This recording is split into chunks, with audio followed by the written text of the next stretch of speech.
सहेंद्र सिंह जी, यादव जी यार। गुरुदेव, राधा वल्लभ श्री हरिवंश प्रणाम। गुरुदेव भगवान, मैं रामायण पढ़ता हूँ तो भगवान राम में मन जाता है, गीता जी पढ़ता हूँ तो भगवान श्री कृष्ण में प्रीति हो जाती है, शिव पुराण पढ़ता हूँ तो भोले बाबा में प्रीति हो जाती है। जब से आपका सत्संग 2 साल से सुन रहा हूँ तो राधा रानी में किसका है प्रीति बढ़ आपका? रही है।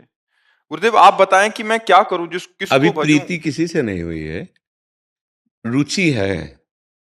हम जिधर दृष्टि डालते हैं, तो जैसे शिव में रुचि हो जाती है, राम में रुचि हो जाती है, वैसे भोगों में भी हो जाती है, वैसे संसार में भी हो जाती है। बात समझ रहे हैं? अंदर से देखना, वैसे राग द्वेष में भी हो जाती है। मतलब अभी कोई स्थिति नहीं है उसकी।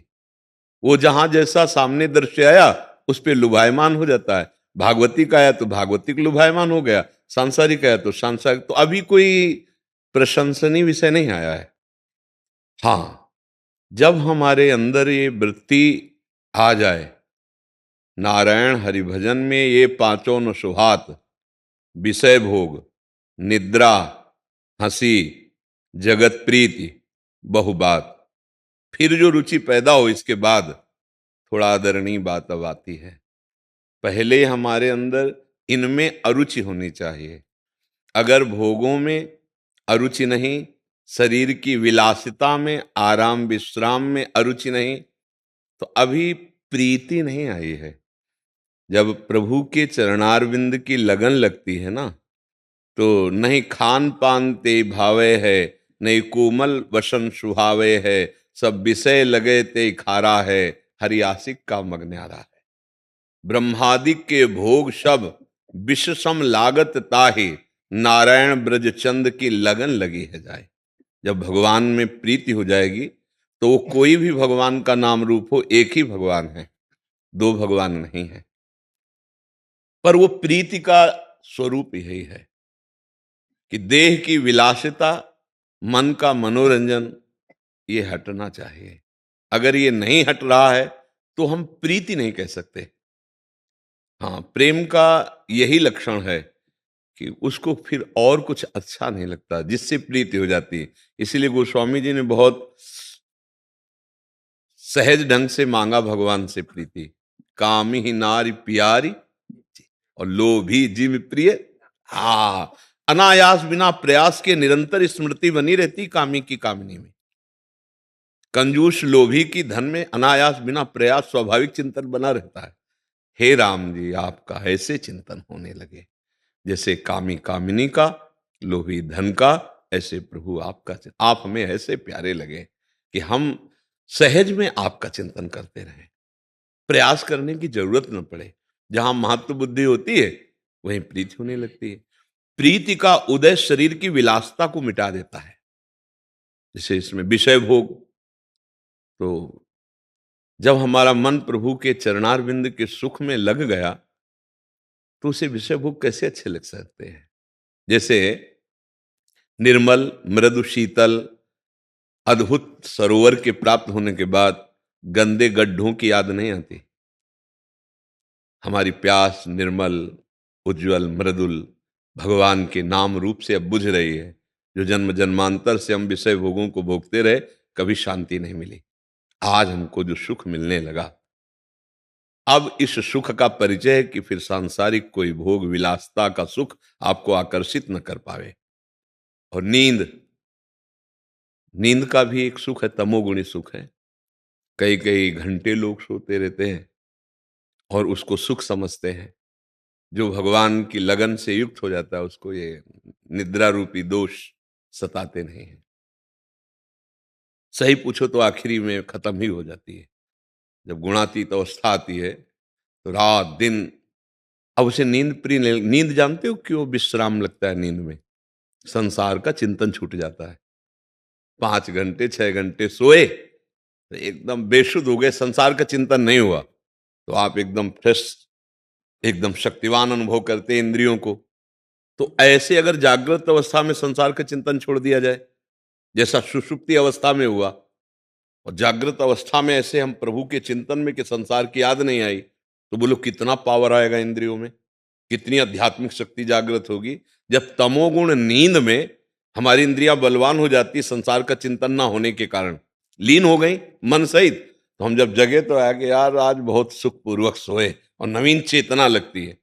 तो ऐसे ही अगर हमारा मन और हमारी इंद्रियां भगवान में लग गई, तो जो तमोगुण जनित विश्राम में इंद्रियों को तेज और बल मिला, उसे अनंत गुना बढ़कर तेज और बल भगवान के चिंतन में डूबने से मिलता है। तो विषय भोग और निद्रा और हंसी मजाक संसार का ये मनोरंजन भक्त को नहीं भाता। उसके तो हृदय में एक पीड़ा पैदा हो जाती, कब मिलेंगे प्रभु, कैसे मिलेंगे प्रभु। अभी तो मैं नीच प्रवृत्ति का हूं, कहाँ सच्चिदानंद भगवान, कहाँ मैं अधम, कोई कृपा कर दे, कोई मार्ग बता दे। वो अंदर ही अंदर रोता है, कैसे प्रभु प्राप्त हो। तो उसे हंसी मजाक सुनाई देगा है, उसके हृदय में तो आग लग गई। कभी कभी होता है जो है कि जीवन निकला जा रहा है, अब जो है शरीर बड़ी मुश्किल से मिला है, जो है मनुष्य शरीर। पर अभी सही सही ढंग से जब होगा ना, तो कभी कभी नहीं होगा, निरंतर रहता है। आज सत्संग में बताया था भाई जी महाराज प्रेम दर्शन में लिखते कि कोई कवि कहता है कि शायद इसको ही इश्क कहते हो, जैसे कोई दिल को मसला करे। अपने प्रभु की याद में एक अद्भुत पीड़ा है, और उस पीड़ा के मिटाने की चाह हुई कि दरस बिन दुखन लागे नयन। अब आप मिलो तो चैन मिले, नहीं तो त्रिभुवन में कोई हमें अब चैन नहीं मिलने वाला। तो उसे हंसी कैसे आ सकती है। विषय भोग, निद्रा और हंसी और जगत प्रीति, संसार के रिश्ते संबंध सब उसे अंदर से कड़वे लगने लगते हैं। बाहर से तो व्यवहार वैसे ही करता है, ममता रहित व्यवहार उसका होता है, उस महात्मा का जो भगवत अनुराग प्रीति का जिसके हृदय में प्रादुर्भाव हो गया। तो उसको कोई सांसारिक संबंध प्रिय नहीं लगता, पर वो प्रियता का व्यवहार करता है ममता रहित होकर के। तो जगत प्रीति उसके अंदर रह नहीं जाती। और बहुत बातें बनाना उसको अब अच्छा नहीं लगता, क्योंकि वो सोचता है कम से कम बोलूं और खूब नाम जप करूं। नाम में अधिक प्रीति होने के कारण फिर तो ये लक्षण जहां आए, विषय भोग निद्रा हंसी जगत प्रीति बहुबात, जहां इनका त्याग हुआ तब भगवान में प्रीति हुई। और जहां प्रीति हुई तो भगवान विवश है, प्रेमाधीन भगवान को कहा गया ना, बस उसके हृदय में भगवान प्रकाशित हो जाते हैं, उसके नेत्रों में भगवान बस जाते हैं। इसलिए जिस भी भगवान में हमारी रुचि हो जाए। अब तो राधा में बहुत हो गई। हाँ, तो फिर बड़ी कृपा, श्री जी की बड़ी कृपा। हाँ, भगवान शंकर की आराधना का फल है हरि की भक्ति, और हरि की विशेष कृपा जब होती, लाल रंगीलो गाइए ताते प्रीति रंगीली पाइए। जब श्री कृष्ण अत्यंत प्रसन्न होते हैं तब राधा नाम में प्रीति, राधा किशोरी के चरणारविंद की शरणागति प्राप्त होती है। ये प्रेम का साक्षात समुद्र का सार रूप से लाडली जो है। प्रीतिरु मूर्तिमती रस सिंधो सार संपदि विमला, वैदग्धी नाम हृदयम काचन वृंदावनाधिकारिणी जयती। लालजू के हृदय के प्रेम समुद्र का सार रूप श्री लाडलीजू वृंदावनाधीश्वरी सांद्रानंद घन प्रेम मूर्ति किशोरी हैं। वृंदावन रजरानी की कृपा से, रसिकों की कृपा से इनका परिचय होता है, और इनका परिचय हो गया तो सब कुछ प्राप्त हो गया। क्योंकि भगवान का नाम है प्रेमाधीन, जहां प्रेम आया तो भगवान अधीन होकर संग ही संग डोलते हैं। तो प्रेम का मूर्तिमान स्वरूप किशोरी जो है, जब ये कृपा करती है तो उपासक के हृदय में निर्मल प्रेम का उदय होता है। निर्मल प्रेम आया कि भगवान अधीन हो गए उसके। समझ पा रहे, खूब नाम जप कीजिए और हर भगवान के चरित्र गाइए जो तुम्हारा मन कहे, और सबका फल मांगिए कि किशोरी जी के चरणों में प्रेम हो जाए। बस बात बन गई। एक जगह कहीं आसक्ति कर लो तो सब। अब जैसे अपने पति में प्रेम होने के कारण पत्नी उनकी मां सास से भी प्यार करती है, ससुर से भी प्यार करती, देवर से भी प्यार करती, नंद का भी सम्मान करती, अतिथि का भी सम्मान, पर वो किसी से प्यार नहीं करती। वो सिर्फ इसलिए ऐसा करती है कि उसके पति के प्रियजन हैं और ये देखकर पति अत्यंत प्रसन्न होगा, बस। ऐसे ही हम चयन करें अपने हृदय में आराध्य देव का, और सबकी वंदना, सबको नमस्कार, सबकी जय जयकार, और उसका फल मांगे कि हमारे प्रभु जिनको हमने वरण किया है, जो नाम रूप हम चाहते हैं, वो प्रभु प्रसन्न हो जाए। जैसे विनय पत्रिकाजू में श्री गोस्वामी तुलसीदास जी ने सबकी वंदना की और सबका फल यही मांगा कि आप प्रसन्न हो और सिया राम जी के चरणों में अनुराग प्रदान करें।